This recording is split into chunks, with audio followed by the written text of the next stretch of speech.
Hey, I'm Theo and thank you so much for joining me. Today we'll be going over the best decks since the launch of Perils in Paradise.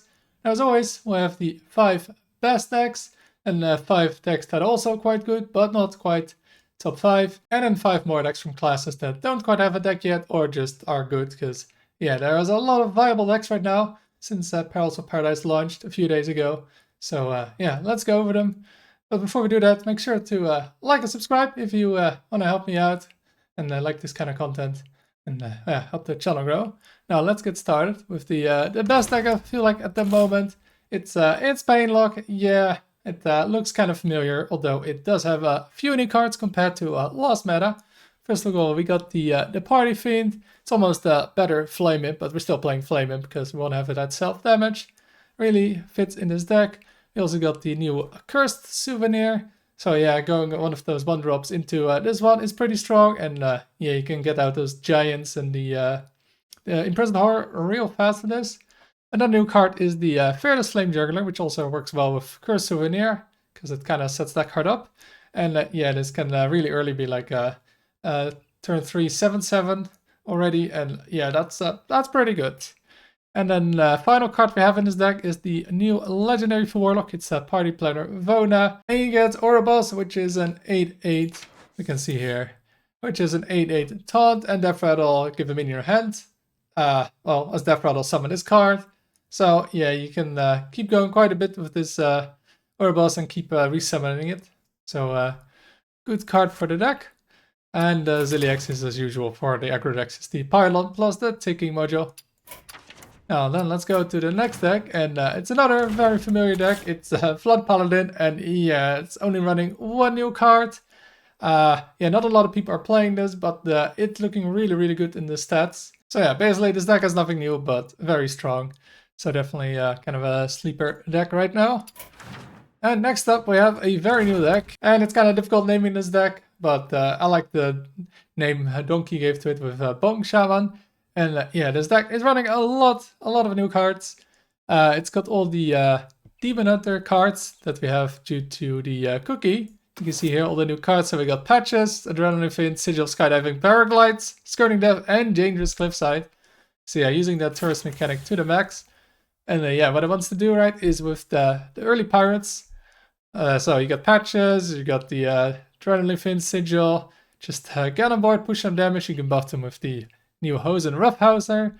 We got some card draw Paraglide, and we got the Dangerous Cliffside. So lots of ways to yeah, some of those cheap early minions push a lot of damage. But that's not just it. There's a lot of combo potential in this deck.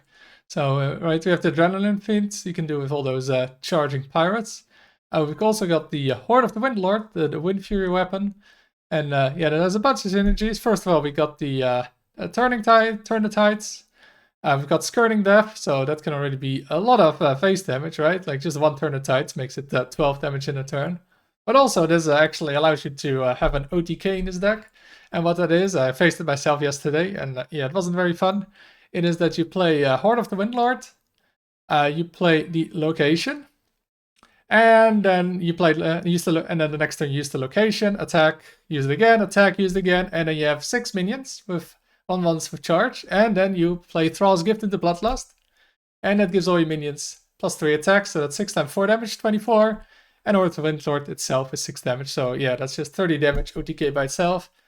Now, it does require some setup, like you have to spend 10 mana on these cards to set it up, but it's definitely one option that you can do with this deck that is really powerful. It makes it not just an aggro deck that loses once it loses the board. Now next up we have the Tempo Druid. You probably have seen this deck a lot. It's the new Hydration Station, although this is only running one, because it's very similar to the previous Tempo Druid from last meta. Now, it only has a few new cards, besides obviously the Hydration Station. It has the Neo Heights, and yeah, definitely bringing Druid to Neo Heights with even more mana, letting your Chalk Gem toss it to well, up to 16 damage. And yeah, it's pretty much just the same deck as before with yeah, a few more Zilliaxes, a bit more ramp in it. But yeah, it was really strong before and it's still very strong right now. And then last deck in the top 5 is, well, Pirate Demon Hunter. A lot of the same cards as in the Shaman. because yeah, those new Demon Hunter aggro cards are pretty damn good. Now what this deck though is far more aggressive than the Shaman deck, and yeah, it really needs to win on the board. It doesn't have as much face damage from hand, but it's a lot easier to get on the board with this and push a lot more damage through the board. And besides all the new cards that the Shaman was running, this is actually not running any other new cards. It's kind of similar in that way, but it still has the some old good Demon Hunter 1-drops like the Battlefield, the Sock Puppet, Slit Spear. Like, these are extremely powerful 1-drops. Same with Treasure Distributor, some of the best 1-drops I'd say ever. And then we got some more damage with like the Spirit, Kane to get through all the Zilliaxes potentially, and then going down swinging for that one board clear this deck has. So overall, yeah, really strong aggro deck. And yeah, that can really rush down opponents real fast, especially a deck like Druid that does nothing in the first few turns. This can beat them very, very quickly. Now then, let's go to the next new deck, which is Lamplighter Rogue. And well, as the name says, this is running Lamplighter. And for that, it needs to run a lot of elementals. And it's kind of weird maybe, because Rogue doesn't have any elementals themselves. But yeah, you just run all the neutral good elementals. So we have the Firefly Shard, Tar Slime, Flame Revenant, into Rolling Stone, Shield Spider. We even got the Eroded Sediment because, well, it's basically 2 elementals in one, so you can keep the chain going. Sweetened Snow Flurry, also 2 elementals in one. And yeah, now usually I think by like turn 6, 7, 8, yeah, you're gonna try and kill the opponent with that Lamplighter. Rogue is excellent at doing that because of Shadow Step, Breakdance.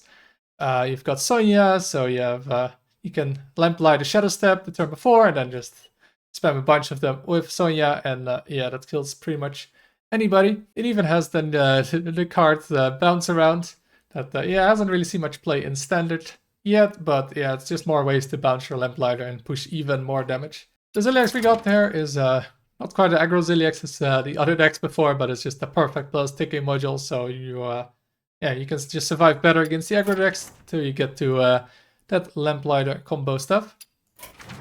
And then next up we have another Lamplighter deck. This time it's Mage, and it's actually a pure elemental deck, and it does have class elementals. Mage has quite a few good class elementals, and it has the Aqua Archivist, basically a 0 mana card, and even lets you cheat out some cards earlier. It's got the Overflow Surger. There's yeah, it's actually pretty easy to get a full board with this. Just a few turns of elementals and you're there.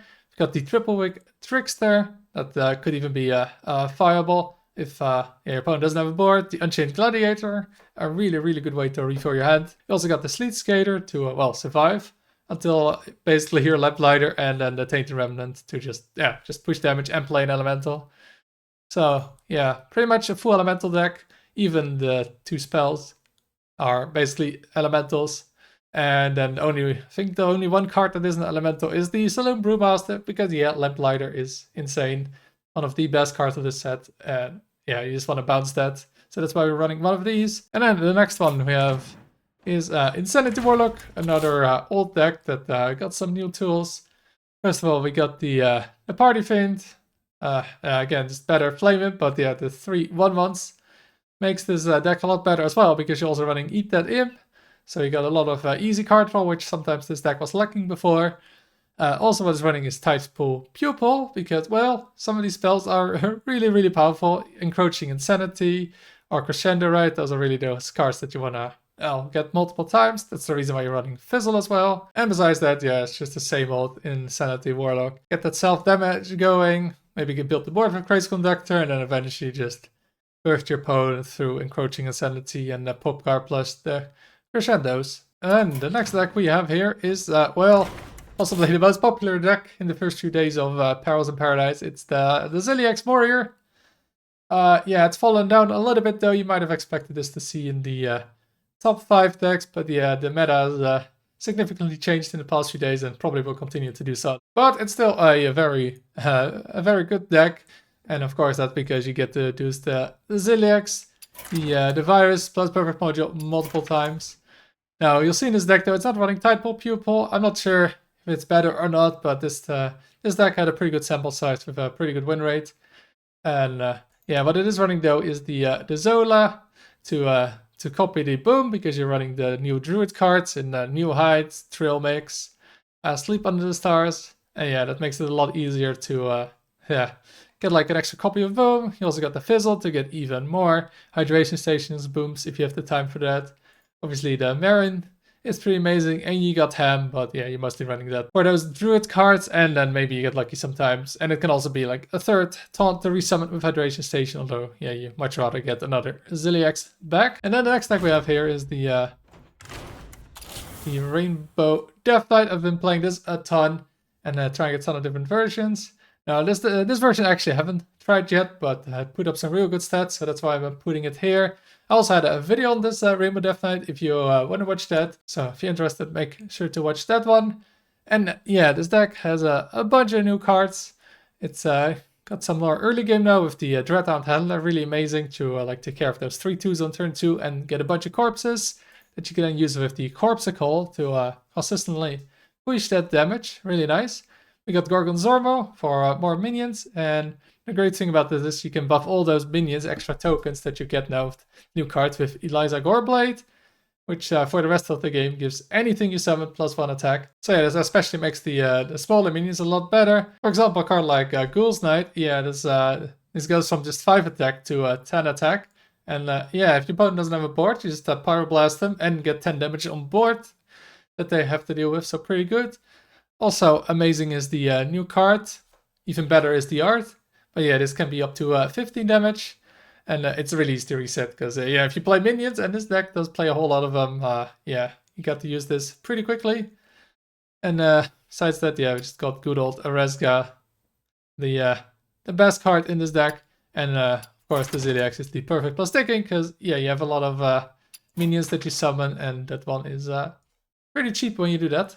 Now then, let's go to the last 5 decks. First up, we have another Lamplighter deck. This time it's the Elemental Shaman, and yeah, in a way this is kind of similar to the Mage deck. Just pretty much only elementals in this deck, where you just want to summon elemental every turn. And yeah, Shaman does have a few good cards that synergize with it. First of all, we have the Living Prairie. Yeah, a ton of stats, some rushers to go with this if you played elemental last turn, and well, it's hard to find a turn where you didn't play an elemental. Got the Minecart Cruiser, a Yeti with Rush on turn 3 you can have. You got the new Melt Elemental, and yeah, this is really annoying to deal with whenever you face it, especially early on. There's like nothing that efficiently deals with this, so really annoying for the opponent. We also have the new Legendary Incendious, and it's just another elemental that you can play to keep it going, and then you have the upside of having basically 5 Consecrates in your deck that you can draw.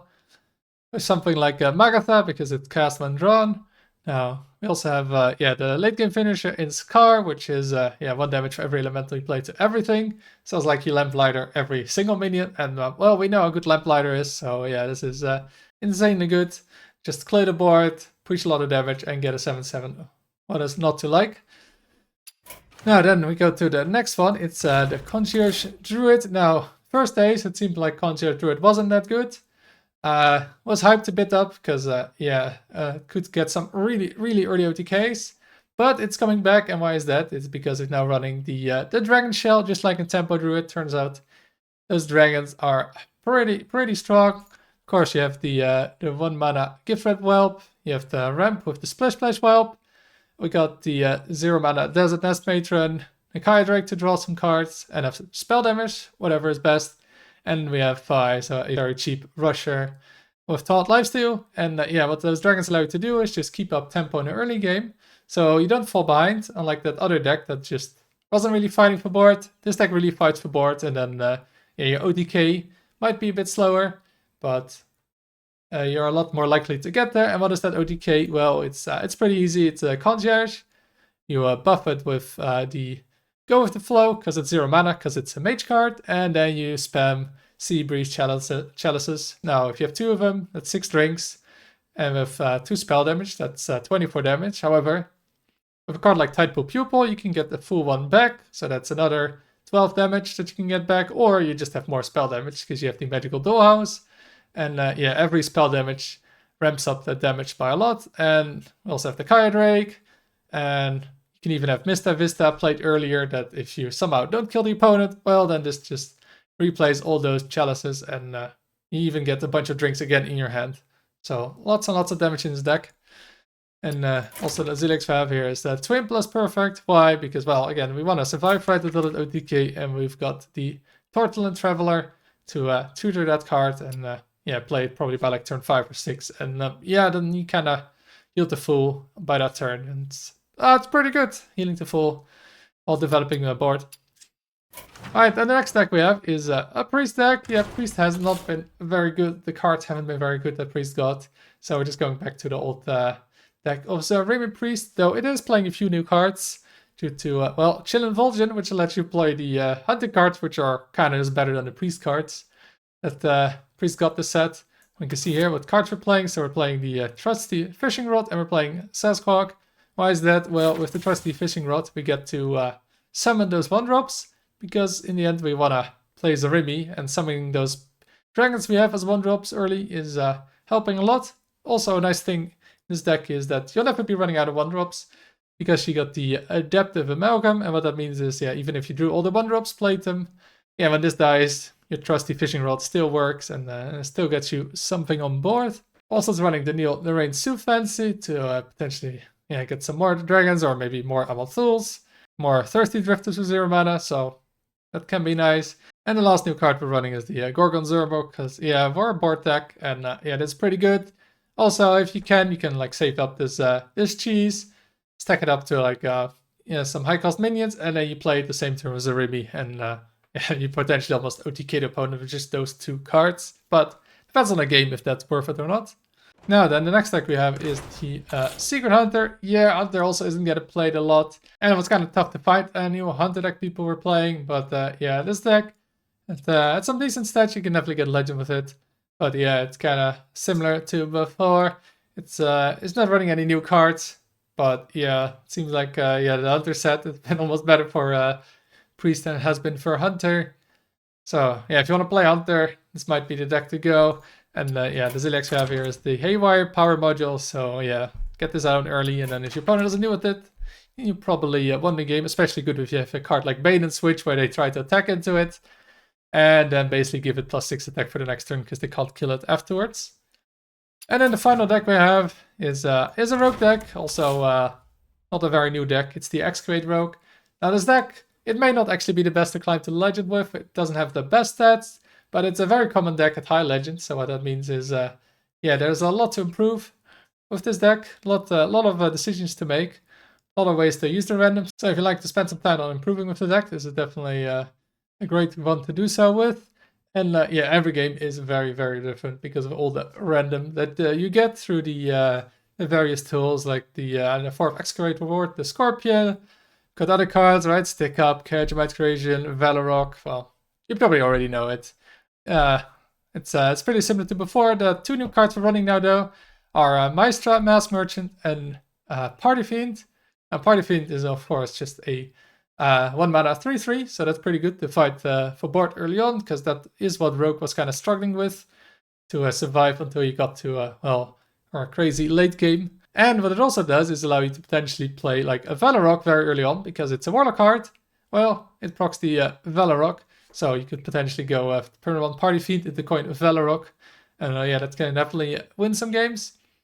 And then Maestra gets you a hero card from the past. Now, to remember here is that if you swap class, that also works for your Excavate. So yeah, you might not want to pick a certain card because the Excavates are terrible. Like, for example, a Shaman card. Or you might want to wait with playing the hero card until you've actually gotten the Scorpion, so you can keep bouncing that while you are another hero. Also to keep in mind, if you swap to another hero, then Test works differently. Because, well, it replays a card from another class. So yeah, if you swap to Shaman, it won't recast the Shaman card you played, but instead it will recast the Rogue card you played. So keep that in mind, because that can really change what Test does. That is it for all the decks I wanted to share with you today. I hope you enjoyed the video. All the deck codes, as always, are down below in the description. Thank you for watching, and until next time.